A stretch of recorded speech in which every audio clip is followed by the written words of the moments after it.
Morning. It's a real privilege and an honor to be asked to do this last lecture. I'll confess, though, as a painter, lecturing is not my primary form of communication. Speaking is a second language. Painting is my first language, images. I'm going to start this morning with a little story. So I'm in graduate school, my second year, just beginning my second year of graduate school at Boston University College of Fine Arts. And I'm working, I get up at 4:30 in the morning. I was married, had one child and another child on the way. So I had to work 2 jobs and go to school full time. So my only way of getting in the painting time was to get up really early in the morning sometimes. So I got up at 4:30, drove over to campus, unlocked the studio, went in, turned on the lights, and started painting on this colossal canvas. Not quite the size of that screen, but getting there. Really ambitious painting. And I painted for probably 5-6 hours, so at least half day or more before my graduate advisor, Philip Guston, showed up, knocked on the door, came in, and chain smoking as usual, walks up to my canvas and goes like this. Oh, you really love that little passage, don't you? He said, kill it. Kill it. It's going to ruin the painting because you're going to navigate around that little piece of painting for the rest of the time. And then he stood back, took another drag on his cigarette, and he said, this is not a painting, this is a battlefield. He said, we all need a battlefield, but for goodness sake, don't show it to anybody. And I was not offended. I was trying to understand what he was talking about. And then he said this thing, which stuck with me. He said, this is a really ambitious painting. You need to be ambitious. However, make it more personal. It will be universal. And Guston knew about making it personal and making it matter. He was son of immigrants fleeing the Nazi oppression, and came to this country and actually was very early on in his early 20s was hired to begin giant public murals under the Works Progress Administration, and was a prominent artist by the time he was in his mid to late 20s.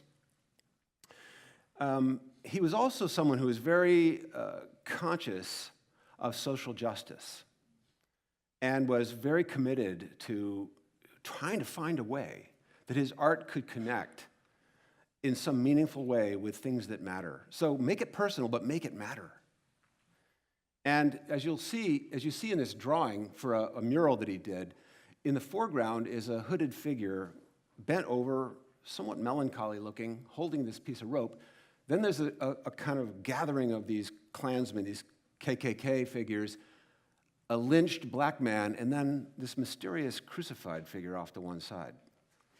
I won't interpret it any further except to say that Guston was already in his 20s trying to find a meaningful kind of imagery that would go beyond just mere decoration. He did finally do the mural, but it was destroyed with sledgehammers and baseball bats by Klansmen. The Ku Klux Klan had a huge following in Los Angeles, which is where Guston was at the time. Later on, about a decade later, he was doing his own sort of private easel painting, but he found himself continually drawn to themes of war and violence, injustice, etc. But instead of painting the Klansmen, he was doing children's games. Interesting. Trash can lid for a shield, stick for a sword. What is it about kids? They mirror the adult world, don't they? But when he had finished that painting, a little time elapsed, and he thought, I need to get at something more essential. That was too illustrational. So he began to simplify his paintings. And what you see here is the same sort of theme.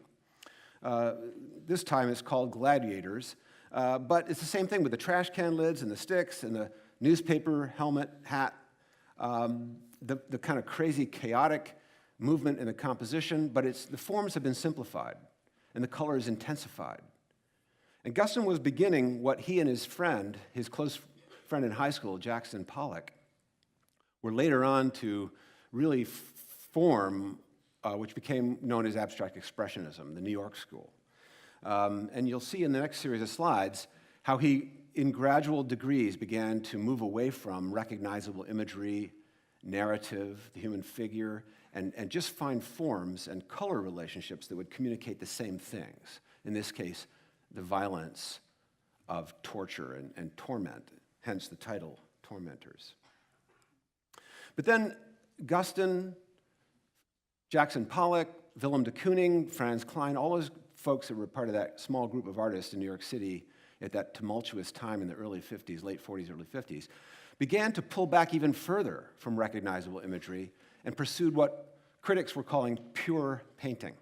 It was painting, about paint, about the process of making a painting. In fact, this painting, the title is Painting. Like, yeah, this is a painting, but also it's about the act of putting the paint down in a vigorous way. And as you can see by looking at it, it has that kind of intensity. But he was growing dissatisfied. Even as his fame skyrocketed and he was getting major museum shows and selling a lot of his work at very high prices, he lost interest and he started to pull back and began to introduce sort of crude figurative elements again into these paintings. And you'll see in the next slide where it was headed. Strange. Colossal, very thickly painted, cartoony Ku Klux Klan figures. Again, driving around in a car, smoking stogies, planning some evil plot, no doubt. But it was based to some extent on the very popular at the time comic strip by George Herman, Crazy Cat. Crazy Cat was kind of like The Simpsons in its own day, showing the barbarity and the hypocrisy and the stupidity of some pop culture. I mean, the Simpsons are a kind of indictment of American life, aren't they? Well, so is Crazy Cat. And Guston sort of tied into that. He found his way back to figurative imagery out of that so-called pure painting, trying to come up with a story again. He said, I got tired of all that pure painting nonsense. While people were hacking each other to bits in Vietnam, and Dr. King was being assassinated, and the Kennedys were being killed, and there were riots in the streets in Los Angeles and on Kent State University campus, and students were protesting everywhere, I could not picture myself climbing into my studio and just changing a red to a pink.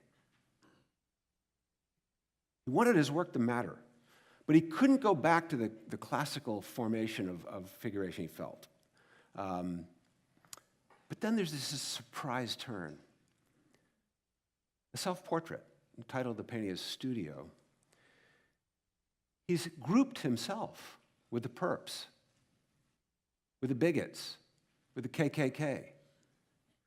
He's gained an insight into the fact that his own soul is dark.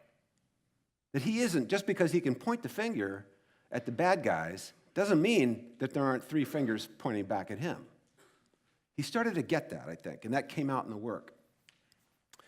So, like I said, Guston was at the height of his fame. He pulled back, started doing these Crazy Cat comics kind of narratives with social justice themes, and the critics clobbered him.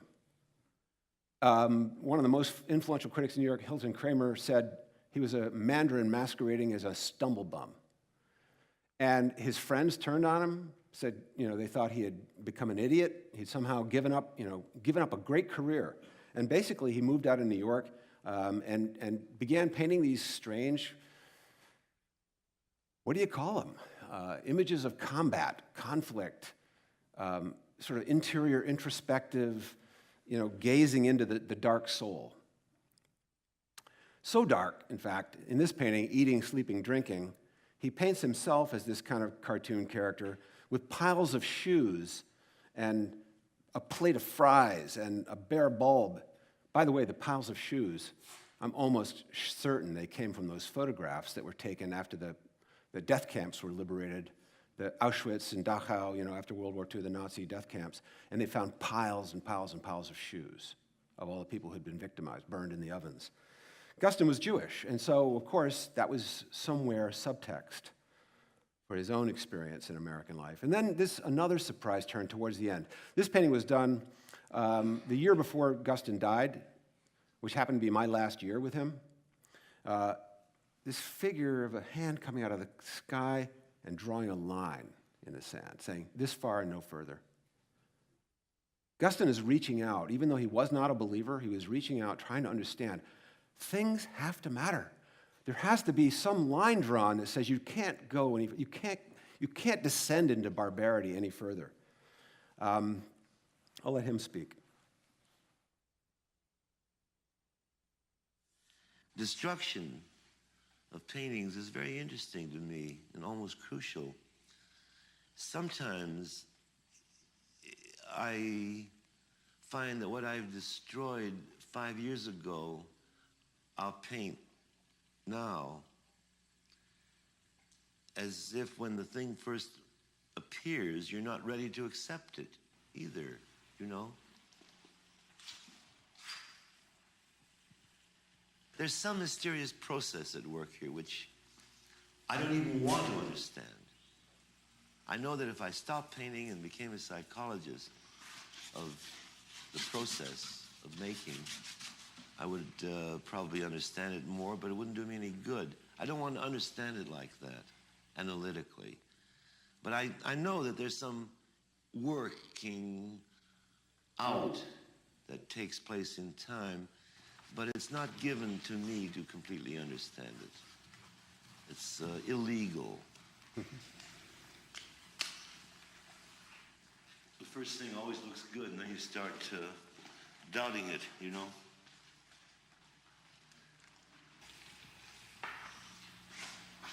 Well, I started this painting a few days ago. It went all right. It was almost finished in, I don't know, a day. But I came in later that night, and, well, I liked the left part, didn't like the right part, so I started changing the right part. Something happened which felt better to me than the left part. So then I changed the left part, and before I knew it, the whole painting vanished.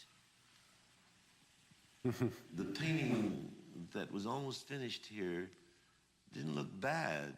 It looked all right. But it looked almost too good.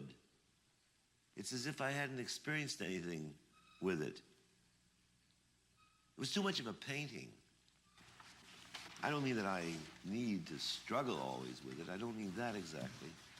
But it felt to me as if it were additions, this and that and that and that. Whereas what I'm always seeking is some great simplicity where the whole thing is just there and can't be this and that and that and that.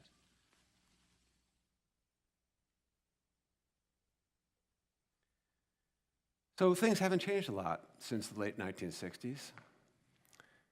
We're still dealing with the same old of corrupt human nature and the power plays and the bigotry and the oppression of people groups and of women, the exploitation and objectification of people. It's still happening.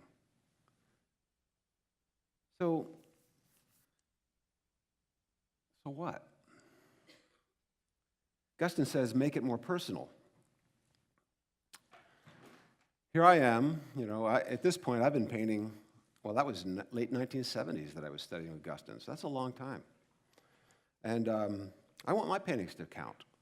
I want them to be personal, but not just personal.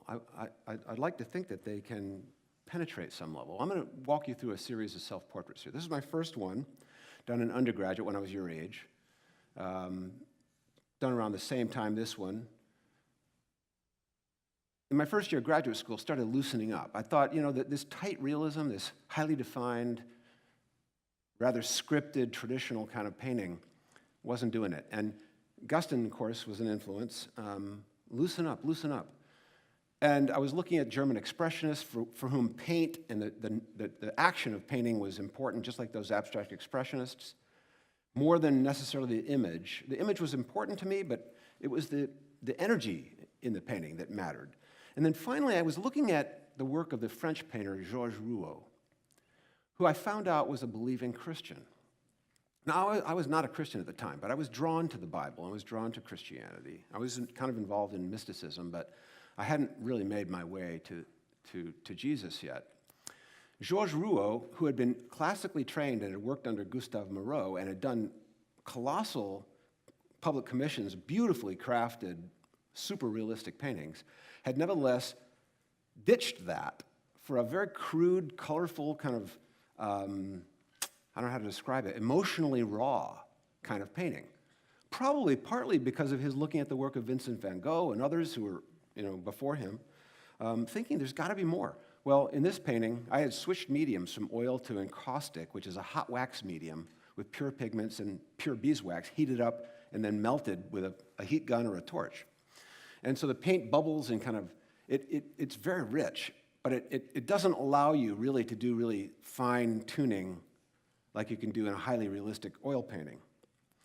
Well, that painting got me started. And so my first year of grad school, I started exploring imagery that could say something. I wasn't sure what it was saying. I was like Guston, painting and then finding out kind of in the act of painting what it was about. I found myself painting over and over again these kind of jazz musicians and masked with like this cat-masked figure with a saxophone showed up a lot in a lot of my paintings. I'm not sure who he is, but it had some effect on me. It made me think, maybe it was from my dreams. Maybe I was reaching into my subconscious. I don't know. This was a very large painting, and that one you just saw on the screen was fairly small. But this painting and a handful of others were in my graduate exhibition and won me the prize that year at Boston University. It was a year in Italy. So I took my wife and my son and my little infant daughter, and we went to Italy for a year. Part of that traveling in Italy that year was sow the seeds for what later became a trip that Professor Skillen and I and a handful of others did and started a program there in Italy, in Orvieto. You never know what's going to happen, right? But I want to tell you another short story. Okay, so I'm just back from Italy, trying to figure out what we're going to do now. I'm done with graduate school. I won this prize, but I'm a husband. I'm a father. I've got to put bread on the table. What am I going to do? So we moved to a part of the city in Boston. It's very cheap, Dorchester, mostly impoverished neighborhoods. It was the only place we could afford.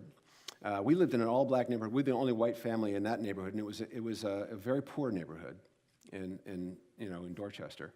And there was this factory right down the street that had been the Baker's Chocolate Mills. It was empty. All the jobs had gone away, and the buildings were derelict. And I found out who owned the buildings and made a proposition to the guy. I said, look, how about if I rent a whole floor of one of these factory buildings, and I'll get some other artists, we'll build studios, kind of a warren of art studios, and it'll be some income for you. And the guy said, sure, the building's just sitting there. So this is my studio in Dorchester.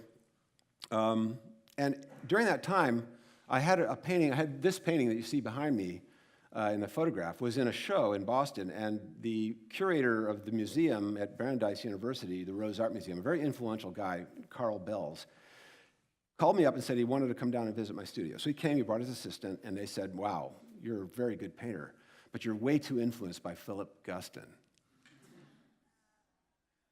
And he said, not a bad thing, but you got to work it out of your system. And then send me some examples of your work, and we'll give you a show.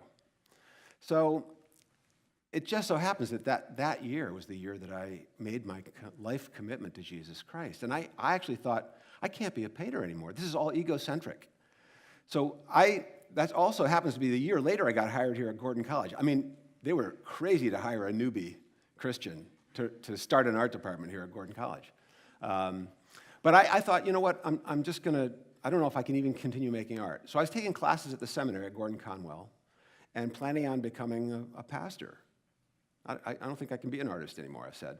And so one night, all the married couples were invited to the seminary, and the guy up in the front of the room, Nigel Kerr, got up and said, would all those who are in the seminary program here planning on going into full-time ministry, please stand up. So I stood up, and a bunch of people stood up, and then my wife, Meg, grabbed my shirt and tugged on it, said, sit down. She said, you may think, and the couple in front of us turn around and look at us, you may think you're called to be a pastor. I'm not called to be a pastor's wife. She said, you're an artist. I put you through art school. You're supposed to make art. And I thought I was listening to the voice of God. And she often thinks she is the voice of God. And she's almost always right, which really burns me. But so I started making a new series of paintings that were Christian themed, still in that style. And I sent examples of them to Carl Bells at the Rose Art Museum. And he wrote me a 2-page letter back saying, Herman, you're a good painter, but you've committed intellectual suicide. You're painting these things, these religious paintings, as though you mean it. No one believes this stuff anymore. You can't do this. It's anachronistic. So I wrote back to Carl. I said, Dear Carl, thank you for your honesty. I hope you live long enough to eat your words.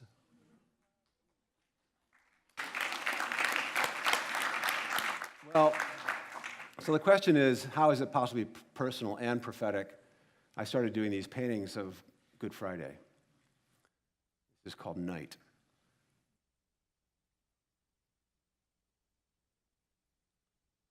Here's a close-up of the face.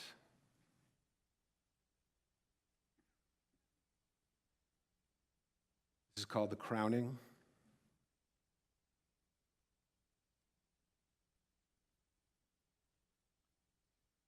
Called The Flogging.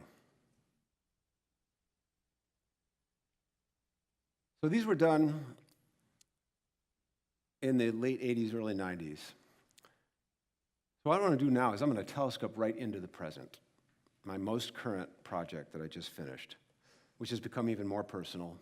And the name of it is Ordinary Saints. It's a collaboration with a British poet, Malcolm Guite, and a California composer by the name of Jack Redford. And I'll let this begin.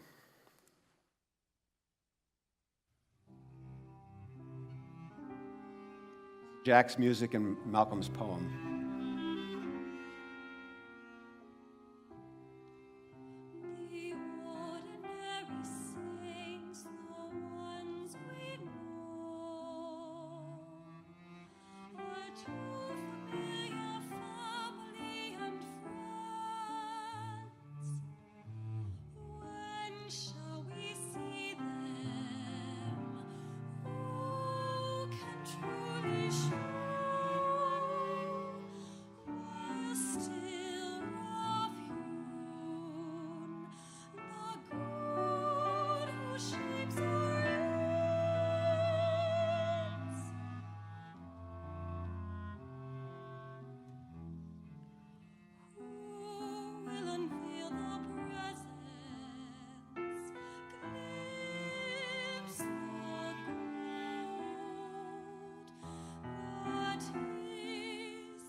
There's a portrait of my dad that I did just after he died unexpectedly as a way of trying to work through something very personal, that sense of catastrophic loss, the irreplaceability of someone you love.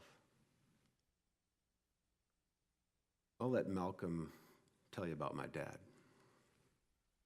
A portrait of the artist's father.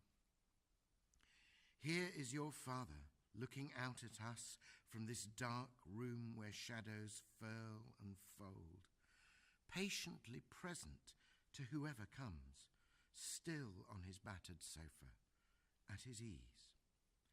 He looks out from the darkness of the world, the copper blotch and mottle of old time, whose tarnishes and patina reveal strange beauty in the saints we love and leave, whose leaving leaves us burnished as we grieve.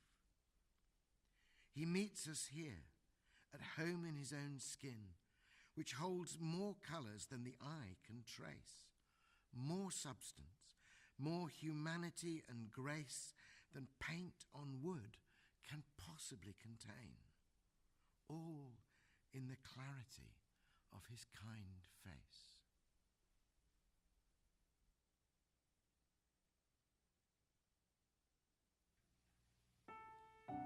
Bethany Ring performing this song that you just heard Malcolm recite. It's Jack's music.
And 3 months later, my mom died, also unexpectedly. She was a contrasting person from my dad. As you can tell from the painting, my dad was very present, very much out there, coming to meet you in his face. My mom was a very hidden person, introverted, very loving, but more of an artist. And You saw my dad's painting is this horizontal, dark, kind of warm room.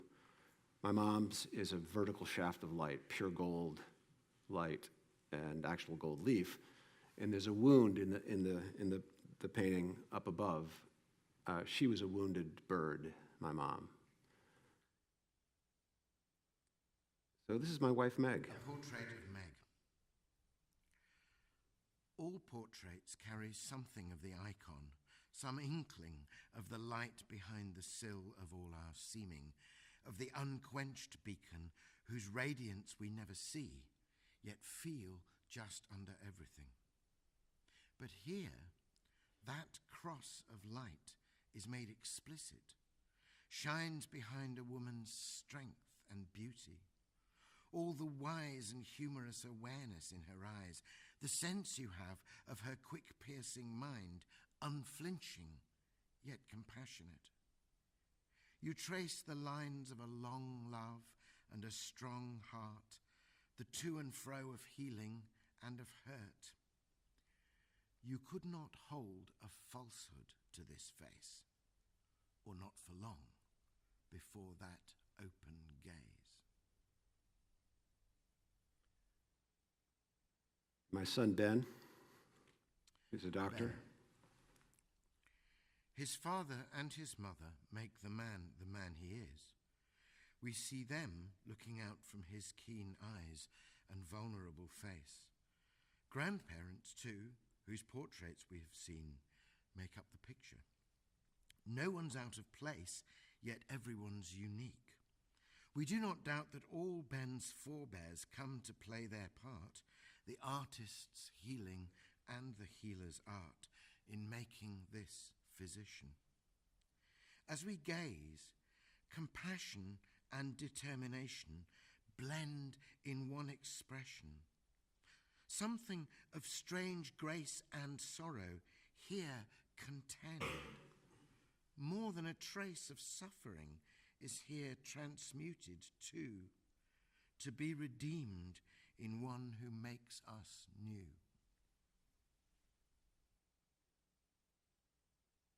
My daughter, Sarah. Ben, in the poem he referred to Ben's suffering. Ben is a doctor who was in Bangladesh as a missionary doctor for a number of years and became ill such that he had to come back to the States. And now he cannot go back because of the nature of the illness. But he's made a life. He and my 4 grandchildren and his wife Laura live up in Maine, and he works in a small hospital in Maine. Sarah lives in New York City with her husband Peter and their one child, Tristan.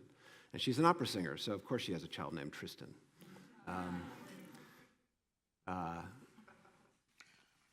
Sarah, a portrait of the artist's daughter. There is a frame, a ground where green and brown predominate, and there are lines and squares marked out, half visible, like blocks of time.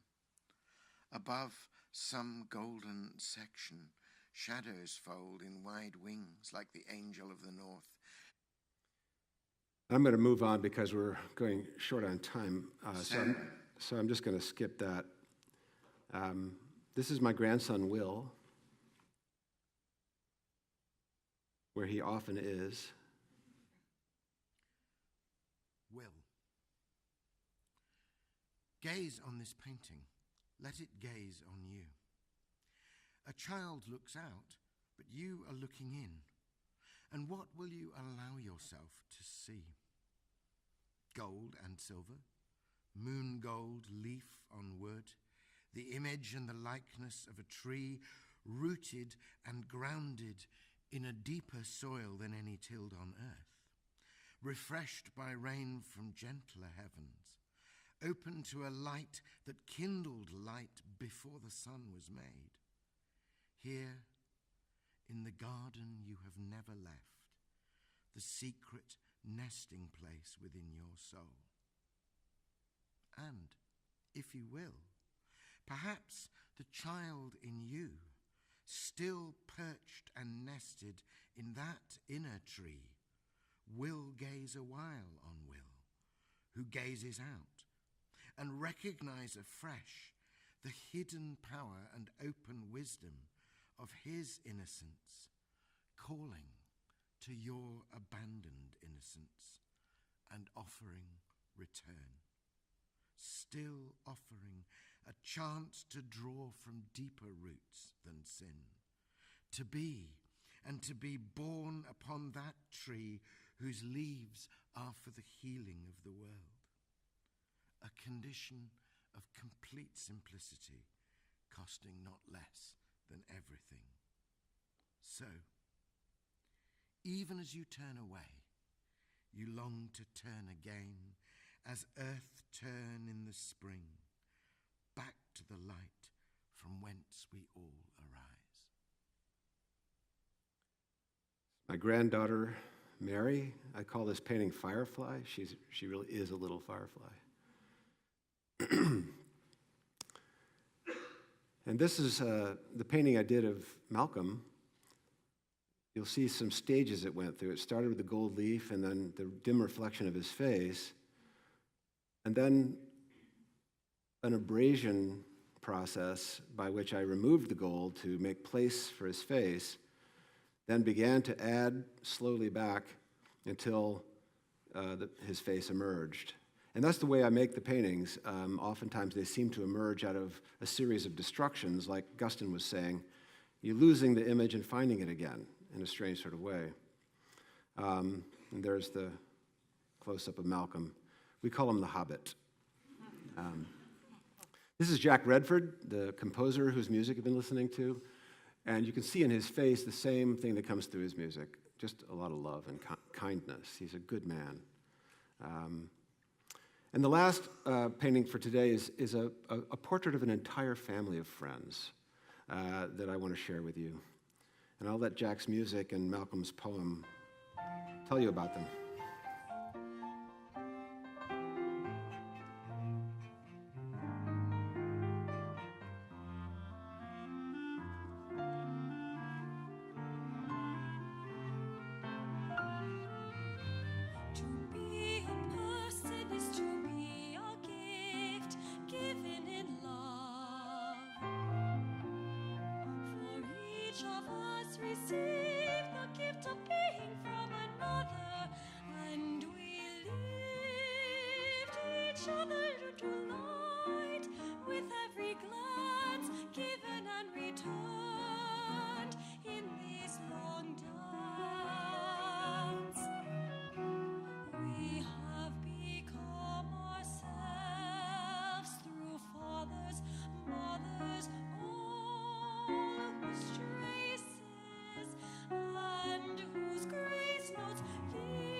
Thank you.